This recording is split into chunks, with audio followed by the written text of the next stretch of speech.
Et si la prochaine grande bataille pour l'avenir de l'Afrique commençait maintenant, au cœur du Sahel? Ces derniers mois, le langage de la diplomatie s'efface peu à peu, laissant place à une préparation militaire sans précédent dans la région. Chaque décision compte, chaque mot pèse lourd dans la balance du futur du continent. Au Burkina Faso, un signal fort vient d'être lancé. Le ministère de la Défense a été renommé Ministère de la Guerre et de la Défense patriotique. Ce changement n'est pas anodin. Il marque la volonté du président Ibrahim Traoré d'afficher une posture ferme, de placer la défense de la nation au centre des priorités et de préparer le pays à l'imprévisible. Traoré lui-même ne cache pas la gravité de l'heure. Il évoque un Black Winter imminent, un hiver noir qui plane sur l'Afrique. Ce terme résonne comme une alerte, un avertissement face à une ère de confrontation et d'épreuves, mais aussi comme un appel à la vigilance et à l'unité panafricaine. Dans l'ombre, les grandes puissances étrangères ajustent discrètement leur présence militaire au Sahel. Les alliances se reforment, les positions se déplacent, chacun cherchant à sécuriser son accès aux ressources stratégiques de la région. Pour beaucoup d'Africains, ces manœuvres ne sont pas isolées. Elles forment les pièces d'un immense puzzle géopolitique où chaque déplacement redessine le destin du continent. Le risque est immense. Fermer les yeux ou mal interpréter les signaux actuels, c'est ouvrir la porte à un nouveau cycle de domination, de spoliation des ressources et d'ingérence étrangère. Aujourd'hui plus que jamais, le contrôle de l'Afrique sur ses terres, ses richesses et son avenir est en jeu. Mais comment en est-on arrivé là? Pour comprendre la portée de cette alerte et ce qui a fondamentalement changé dans la région, il faut remonter aux racines du bouleversement actuel. Plongeons dans l'histoire récente du Sahel afin de saisir l'ampleur de ce tournant décisif et ce qu'il révèle sur la nouvelle dynamique de pouvoir en Afrique. Depuis des décennies, le Sahel est le théâtre d'intervention et de lutte pour ses ressources, mais aujourd'hui, la donne a changé. Cette région, immense bande qui traverse l'Afrique d'ouest en est, se retrouve au cœur d'un nouvel affrontement mondial, celui pour le contrôle de ses richesses stratégiques. Or, uranium, lithium, ces ressources ne concernent plus seulement le développement local, elles alimentent désormais les industries et les ambitions des grandes puissances mondiales. À chaque fois que de nouvelles ressources sont découvertes, l'instabilité s'intensifie. Au Niger, par exemple, l'uranium attire les convoitises depuis des décennies et alimente tensions et interventions. Au Burkina Faso, l'or est devenu une zone de lutte ouverte entre groupes armés et intérêts étrangers. Au Mali, le lithium suscite désormais toutes les attentions à l'heure de la révolution énergétique mondiale. Comme partout sur le continent, là où les ressources abondent, les conflits s'enracinent.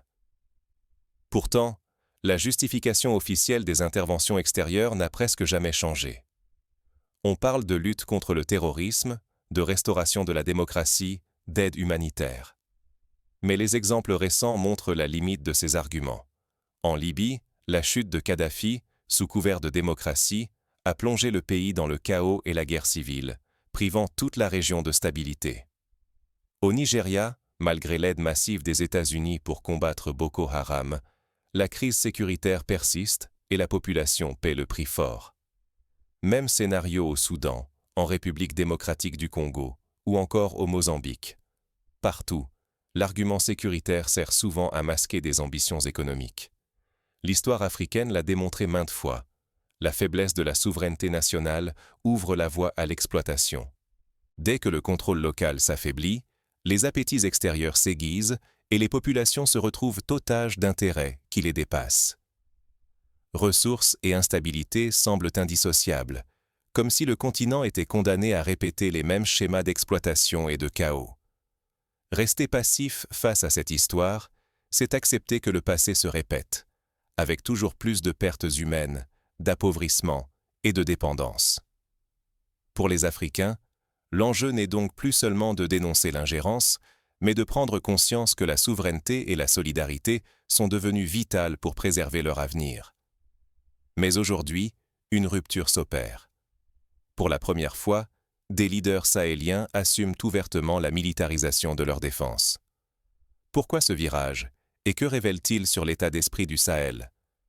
Renommer un ministère, acquérir des armes sophistiquées, Est-ce un simple effet d'annonce ou le signe d'un véritable bouleversement stratégique en Afrique de l'Ouest? Depuis quelques semaines, le Burkina Faso ne se contente plus de parler de défense nationale. Sous l'impulsion d'Ibrahim Traoré, le pays vient de transformer son ministère de la Défense en ministère de la Guerre et Défense patriotique. Ce changement de terminologie n'est pas anodin. Il traduit une posture nouvelle, résolument tournée vers la préparation et l'affirmation de la souveraineté. Afficher la guerre dans l'intitulé, c'est lancer un message clair, à la fois à l'intérieur du pays et au reste du continent. L'heure n'est plus à l'attentisme, mais à la mobilisation totale face aux menaces multiformes. Dans la foulée, des informations font état de l'acquisition, par le Burkina Faso, de systèmes militaires avancés, capables de changer l'équilibre des forces dans la région.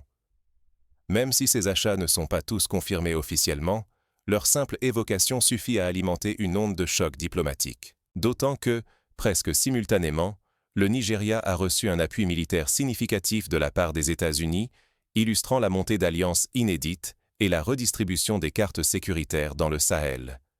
Derrière chaque livraison d'armes ou chaque coopération, se dessine un jeu d'influence où chaque acteur tente de sécuriser ses propres intérêts, sous couvert de lutte contre le terrorisme ou d'aide au développement. Mais pour nombre d'Africains, il ne s'agit pas seulement de réponse à l'insécurité locale. Ils voient se dessiner les contours d'une guerre indirecte, où des puissances étrangères utilisent des groupes armés et des instruments locaux pour redessiner la carte du pouvoir. Les ressources stratégiques, or, uranium, lithium, attisent ces tensions et rendent la région plus vulnérable aux ingérences. La rhétorique d'Ibrahim Traoré s'inscrit dans cette lecture globale. Il ne s'adresse pas seulement à ses compatriotes, mais lance un appel à la vigilance et à la solidarité à l'échelle panafricaine. Son discours vise à réveiller l'esprit de résistance collective et à préparer les consciences à une épreuve que symbolise la notion de Black Winter. En assimilant la présence de multiples terroristes étrangers à une nouvelle forme d'impérialisme, Traoré élargit le débat. Ne plus voir ces groupes comme de simples menaces isolées, mais comme des instruments de déstabilisation orchestrés depuis l'extérieur. La militarisation s'accélère, les alliances se nouent, tout se défont, et les décisions politiques prennent une dimension régionale inédite. Le risque ? Que, face à cette escalade, chaque État du Sahel se replie sur lui-même ou se tourne vers des partenaires extérieurs, perdant ainsi peu à peu toute capacité d'action autonome. La division, la dépendance accrue et la perpétuation de conflits dévastateurs menacent de priver les peuples africains du contrôle de leurs richesses et de leur avenir. La question qui se pose désormais est cruciale. Cette montée aux extrêmes conduit-elle l'Afrique vers un avenir encore plus sombre ou servira-t-elle de catalyseur à une réponse collective et inédite? Pour comprendre comment ce tournant militaire s'inscrit dans une stratégie plus large, il faut désormais se pencher sur la réponse des sociétés civiles africaines et sur les scénarios qui pourraient émerger dans les prochains mois. Face à la menace d'un hiver noir, quel chemin s'offre réellement à l'Afrique? Cette question n'est plus seulement symbolique. Elle incarne l'urgence d'une période marquée par des crises économiques, politiques et sécuritaires, où chaque erreur d'appréciation peut coûter l'avenir du continent tout entier. Le Black Winter n'est pas une simple formule. C'est l'image d'un basculement possible, d'une ère de turbulence extrême. L'Afrique, si elle reste fragmentée, risque de perdre définitivement le contrôle de ses immenses ressources naturelles. Uranium, or, lithium. Ces trésors attirent à la fois convoitises étrangères et stratégies d'influence qui menacent la souveraineté des États. La désunion ouvre la voie à une reconfiguration dangereuse. Si chaque pays se replie sur lui-même, c'est la porte ouverte à une nouvelle domination, plus subtile, mais tout aussi destructrice que celle du passé. Le spectre de l'effondrement systémique rôde. Économie minée par la corruption, institutions fragilisées, populations livrées à l'instabilité et à la peur. Pourtant, des signes d'espoir émergent. Le rapprochement militaire inédit entre le Mali, le Niger et le Burkina Faso offre un exemple frappant. Au lieu de céder à la division, ces pays tentent de bâtir un front commun. Leur coopération pourrait bien être le laboratoire d'une solidarité panafricaine, capable de résister aux pressions extérieures et de défendre les intérêts africains avant tout. Mais rien n'est gagné. Les organisations régionales comme la CEDEAO sont désormais accusées, par une partie de l'opinion, de servir davantage des agendas étrangers que le bien commun africain. Cette crise de confiance fragilise encore plus l'unité du continent et nourrit la peur d'un effondrement orchestré de l'extérieur. Si rien ne change, si l'Afrique continue de subir au lieu de s'organiser, les conséquences seront lourdes. Perte de contrôle sur les richesses, aggravation de la dépendance et une possible sortie de l'histoire mondiale, reléguant le continent au rôle de spectateur impuissant. Pourtant, dans chaque crise se cache une opportunité. La menace d'un hiver noir peut devenir le déclencheur d'un sursaut historique. Face au danger, l'Afrique peut choisir la résilience, l'union et le renforcement de sa souveraineté collective. Ce choix implique de dépasser les querelles internes pour construire une stratégie commune, lucide et ambitieuse. L'enjeu est clair. L'inaction ou la désunion ouvrirait la voie à de nouvelles formes de domination, voire à l'effacement pur et simple du continent sur la scène internationale. Mais l'union, la vigilance et la préparation peuvent transformer la crise en renouveau africain. Existe-t-il une issue? Que peuvent vraiment faire les Africains, individuellement et collectivement, pour inverser la tendance? C'est ce que nous allons explorer maintenant. Pour comprendre comment l'Afrique peut éviter l'effondrement et bâtir son avenir, il faut regarder de près les leviers d'action à la portée de chaque citoyen, chaque État et chaque organisation panafricaine. Découvrons les pistes concrètes et les exemples inspirants qui pourraient changer la donne. L'histoire nous a souvent avertis, mais sommes-nous enfin prêts à en tirer parti? L'Afrique se trouve, une fois de plus, à la croisée des chemins. Les épreuves du passé nous rappellent que la division et l'inaction sont des pièges mortels, alors que l'unité est notre seule chance de résister à l'exploitation et de construire un avenir digne. La leçon est claire. Sans une solidarité africaine authentique, aucun pays, aussi courageux soit-il, ne résistera longtemps aux pressions extérieures. Les frontières tracées par d'autres ne doivent plus être des barrières entre nous, mais des points de ralliement pour défendre nos intérêts communs. C'est la jeunesse africaine, pleine d'énergie et de lucidité, qui porte désormais la responsabilité de refuser la peur et de cultiver l'esprit de fraternité. Chacun doit comprendre que la liberté, la justice et la souveraineté ne sont jamais données, mais toujours conquises, collectivement. Trop longtemps, certains dirigeants et élites, devenus de simples marionnettes, ont sacrifié l'Afrique pour leurs privilèges personnels. Leur complicité avec les puissances étrangères a affaibli nos nations, alimenté l'insécurité et entravé notre développement. Cette trahison ne doit plus jamais se reproduire. Le retard technologique de l'Afrique et sa dépendance chronique aux solutions importées ne sont pas des fatalités, mais les conséquences directes de notre manque d'unité. Tant que nous resterons divisés, nous continuerons à consommer sans produire, à imiter sans innover et à dépendre au lieu de décider. L'Union africaine, quant à elle, doit cesser d'être une façade diplomatique pour devenir un véritable bouclier des peuples africains. Sa réforme est urgente.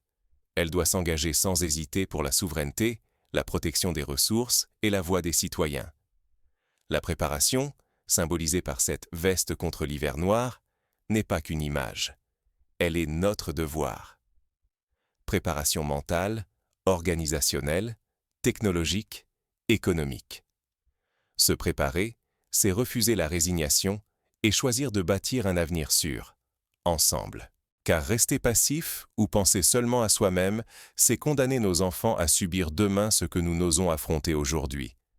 L'histoire jugera notre génération sur sa capacité à s'unir et à inventer une réponse panafricaine aux défis du temps présent. Mais comment, concrètement, pouvons-nous transformer cette prise de conscience en action collective et durable?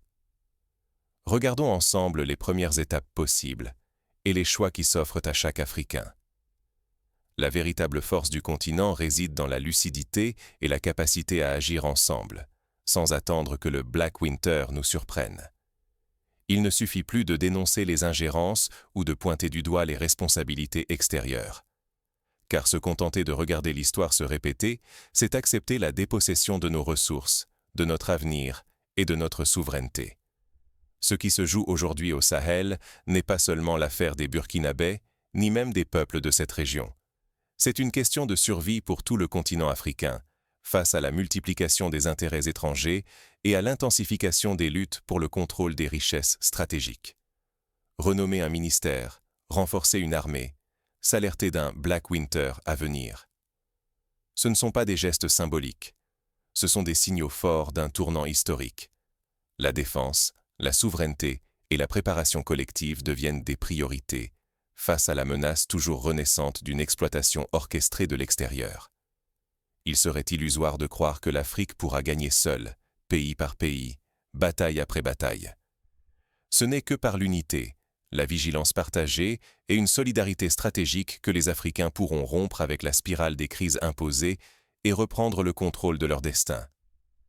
Refuser la passivité, c'est refuser que nos ressources continuent à nourrir d'autres puissances au détriment de nos peuples. Refuser la résignation, c'est choisir de construire, ensemble, une sécurité durable et un avenir où la prospérité ne sera plus un mirage pour les générations futures. Le Black Winter n'est pas une fatalité, mais un avertissement. Un appel à ouvrir les yeux, à renforcer nos liens et à transformer l'épreuve annoncée en sursaut collectif.